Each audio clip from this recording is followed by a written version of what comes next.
Hi friends. मैं फिर एक नए वीडियो के साथ हाजिर हूँ। देखिए, मैं मैं आपको हर दिन अ, मार्केट में निफ्टी का कैसा ट्रेंड था, मैं ये अपडेट देने की मैं कोशिश करते रहता हूँ at the end of the day. ठीक है ना? तो आज मैंने एक वीडियो अपलोड किया था सुबह में आईटी स्टॉक्स रिलेटेड, जो H1B वीज़ा का जो भी अगर इम्पैक्ट होगा तो किस तरह से स्टॉक्स में ना बिहेवियर, मतलब किस तरह से वो रिएक्ट कर सकते हैं, कहाँ तक किस सपोर्ट तक जा सकते हैं, ये सब मैं बताने की कोशिश की थी।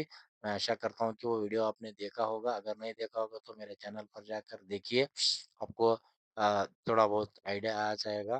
ठीक है ना? तो सीधा मैं आपको निफ्टी के चार्ट पर लेकर आता हूँ। ये जो ऑलमोस्ट मेरा जो सेटअप था, मैंने जो रेगुलर आपको बताते रहता हूँ, देखिए इसको मैं सब मिटाता हूँ फ्रेंड्स। अब देखिए फ्रेंड्स, ये कल का क्लोजिंग था, मतलब फ्राइडे का क्लोजिंग था। तो आज मार्केट थोड़ा बहुत गैप डाउन के साथ खुला। तो तुरंत जो खुला, जो लो बनाया, उसके बाद सीधा आप देख सकते हैं यहाँ पर। मैं इसको निकालने की कोशिश करूंगा, ठीक है ना? देखिए, जब ये जो लो बनाया सुबह में, अर्ली मॉर्निंग, तो वो लो हमने इसको नोट कर लिया। ठीक है ना? ये यहाँ पर लो है। ठीक है, उसके बाद क्या किया, मार्केट ने तुरंत रिवर्सल लेके वहां पर एक जो कल की क्लोजिंग थी, ठीक है ना, उसके 50% के ऊपर आ गया। ठीक है ना? अब यहाँ पर देखिए, मैं आपको बताने की कोशिश करूंगा।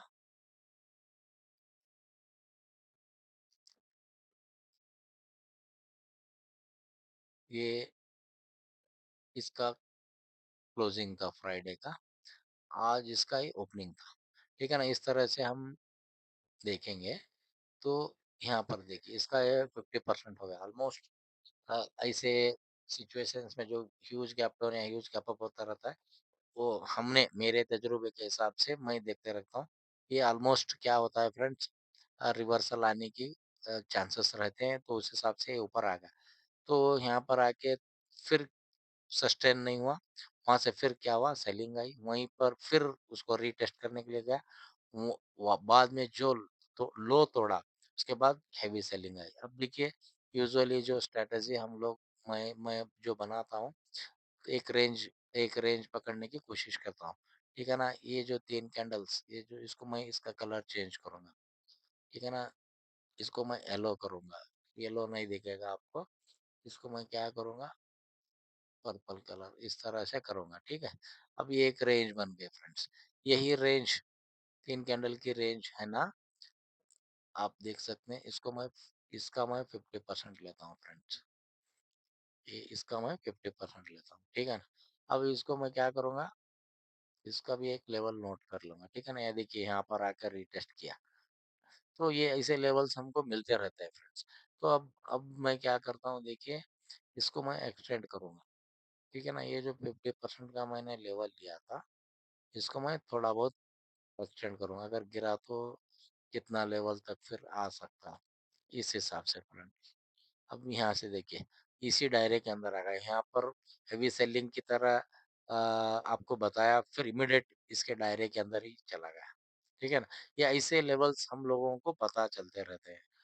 मतलब हम लोगों को हम अगर इस तरह से हम स्ट्रैटेजिक बना के रहेंगे, तो ट्रैप होने की चांसेस थोड़ा बहुत कम होते रहते हैं। देखिए, इसका जो रेंज का 50% लिया था, वहीं पर रिटेस्ट करके वापस जाने की कोशिश की थी। ये ऊपर का लेवल भी हम लोग ले सकते हैं। देखिए, अब अगर मैं इसको ये रेंज एक्सटेंड करूँगा, आप देखिए, आप यहाँ पर देख सकते हैं।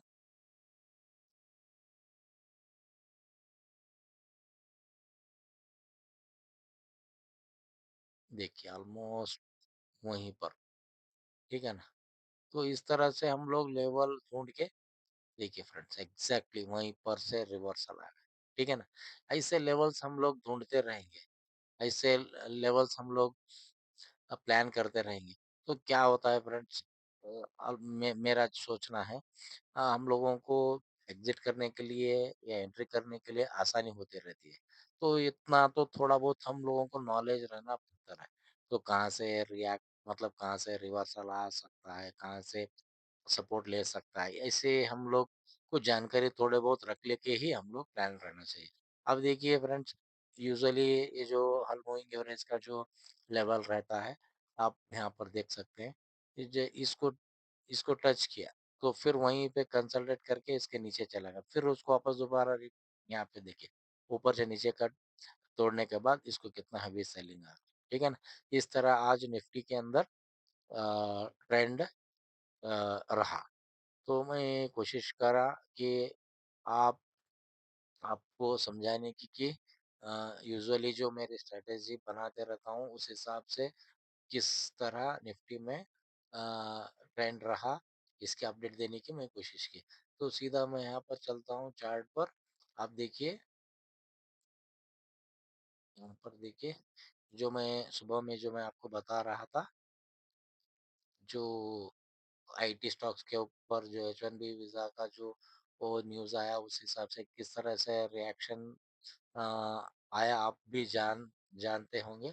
जो मैं कल मतलब आज सुबह में जो मैं वीडियो बना के छोड़ा था, वो आप अगर देखेंगे तो आपको पता चलेगा कि किस तरह से मैं आपको कल बताने की कोशिश की थी सुबह में। देखिए, ये हमने रेजिस्टेंस की तरफ यहाँ पर जाके चेक किया था। आप भी देख सकते हैं वो वीडियो, आप रिवाइंड करके देखेंगे तो आपको पता चलेगा। मैं यही बताने की कोशिश की थी कहाँ पर उसको मतलब देखिए, ये 3200 पर मैक्सिमम कॉल रेटिंग है, मतलब ये रेजिस्टेंस की तरह काम कर सकता है बोल के मैंने बताया था। उसी हिसाब से आगा तो नीचे लेवल पर देखिए 3000 के करीब 14 लैक्स का पुट राइटिंग है, ये सपोर्ट की तरह काम कर सकता है, ये ऐसा भी मैंने बताने की कोशिश की थी।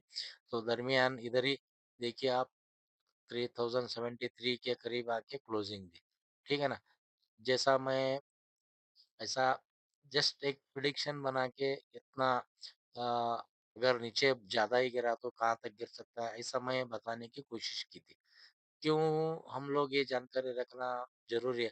हम लोग पैनिक हो जाते हैं फ्रेंड्स, रिटेलर्स यूजुअली पैनिक हो जाते हैं। अगर हम लोगों को ये पता हो कि गिरा तो कहाँ तक गिर सकता है, कहाँ सपोर्ट ले सकता है और चढ़ा तो कहाँ तक जा सकता है, कहाँ तक रेजिस्टेंस उसको फेस करने के आ सकता है। ऐसा थोड़ा बहुत हम लोगों को जानकारी रहना चाहिए, ठीक है ना? तो तभी जाके हम लोग थोड़ा बहुत कुछ इसमें सर्वाइव हो सके। तो उसी हिसाब से मैंने टीसीएस के बारे में, ये इन्फोसिस के बारे में भी मैं बताने की कोशिश की थी। अगर गिरेगा, इसका जो एच वन बी वीज़ा का जो भी इम्पैक्ट होगा, देखिए मैं ये लाइन्स डाल कर रखा था यहाँ पर। ऑलमोस्ट जिस हिसाब से मैं आपको, आप वीडियो जाके देख सकते हैं फ्रेंड्स, उसमें आप इस जो मैं बताने की कोशिश की थी उसी हिसाब से आप देख सकते हैं किस तरह से इसमें इम्पैक्ट आ गया और कैसा बिहेव किए स्टॉक्स। अब यहाँ पर मैंने बताया था ऊपर के लेवल पर 1600 के करीब मैक्सिमम कॉल रेटिंग है 68 लैक्स की, और तो ये रेजिस्टेंस की तरह काम करेगा। उसी तरह ये ऊपर 1540 1560 की तरह कॉल कॉल रेटिंग है, उसी तरह नीचे की तरफ 1500 और इसके नीचे 1480, उसके नीचे 1460। इस तरह से मैंने आपको यहाँ पर मतलब लेवल्स भी डाला था, देखिए 1500 के करीब, और यहाँ पर देखिए 1420, मतलब ये किस तरह से मैंने आपको देखिए ऊपर लेवल पर 1600, ये सभी मैंने लेवल्स डाल के रखा था। उस हिसाब से ऑलमोस्ट देखिए 1500 के करीब ही आके क्लोजिंग दी। तो इस हिसाब से यहाँ पर देखिए 1500 पर मैक्सिमम 33 लैक्स का ओपन इंटरेस्ट पुट साइड पर था, ये सपोर्ट की तरह काम कर रहा था। तो अगर इसके नीचे भी अगर आता तो इस तरह 1480 1460, उसके नीचे 1440, 30 लैक्स का पुट राइटिंग है, ये भी सपोर्ट की तरह काम कर सकता है। तो इस तरह से मैंने आपको सुबह में जो वीडियो बना के आपको मैं बताने की कोशिश की। अगर एच वन बी का जो न्यूज़ आया था उस हिसाब से आईटी स्टॉक्स के जो दिग्गज स्टॉक्स हैं वो गिरे थे भी, कितना गिर सकते हैं, कहाँ पर जाके रुकने की कोशिश कर सकते हैं, इस तरह से मैंने बताने की कोशिश की। ये सिर्फ और सिर्फ एजुकेशनल पर्पस था फ्रेंड्स। ना कोई जो मैं अपने हर वीडियो में ये बताते रहता हूँ कि जो भी मैं स्ट्रैटेजीज़, आइडियाज़ अपने बताते रहता हूँ, सिर्फ़ ये मेरे व्यूज़ हैं, सिर्फ़ ये लर्निंग पर्पज़ है, स्टडी पर्पज़ है। इसलिए मैं कहता रहता हूँ, अगर आप कोई इन्वेस्टमेंट या ट्रेडिंग या कुछ भी करना चाहते हैं, सबसे पहले अपने फाइनेंशियल एडवाइज़र से सलाह लें, फिर अपने रिस्क के हिसाब से सोचें। मैं हर वीडियो में मैं बताते रहता हूँ।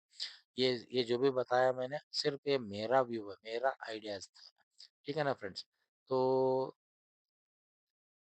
मेरा जो भी इस वीडियो में बताने की मैं कोशिश की थी, मैं आशा करता हूँ, वो आप समझ गए होंगे कि हम लोग थोड़ा बहुत लेवल्स, रेजिस्टेंस, सपोर्ट ये सब कुछ हम लोगों को थोड़ा बहुत जानकारी रहना मार्केट के अंदर बहुत ज़रूरी है फ्रेंड्स, ठीक है ना?